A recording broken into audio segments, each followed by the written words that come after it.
পুরুষ মানুষ আসলে অসুখ বিসুখে খুব কমই মারা যায়। বেশিরভাগ সময় শেষ হয়ে যায় টেনশন, চিন্তায়, দায়িত্বের বোঝার ভারে।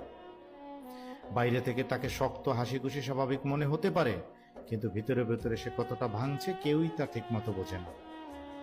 সে কাঁদতে পারে না, বলতে পারে না, কারো কাছে দুর্বল দেখাতে পারে না, কারণ সবাই ধরে নেয় পুরুষ মানেই নাকি পাহাড়ের মতো শক্ত। তাই অসুখ বিসুখ নয়, টেনশনই ধীরে ধীরে তাকে খেয়ে ফেলে। একদিন বুঝতে বুঝতে না বলা কষ্টেই পুরুষ মানুষটা মারা যায়। পুরুষ মানুষ আসলে অসুখ বিসুখে খুব কমই মারা যায়। বেশিরভাগ সময় শেষ হয়ে যায় টেনশন, চিন্তায়, দায়িত্বের বোঝার ভারে।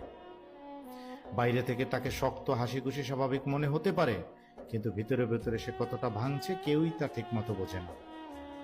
সে কাঁদতে পারে না, বলতে পারে না, কারো কাছে দুর্বল দেখাতে পারে না, কারণ সবাই ধরে নেয় পুরুষ মানেই নাকি পাহাড়ের মতো শক্ত।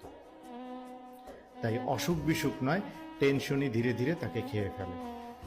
একদিন বুঝতে বুঝতে না বলা কষ্টেই পুরুষ মানুষটা মারা যায়।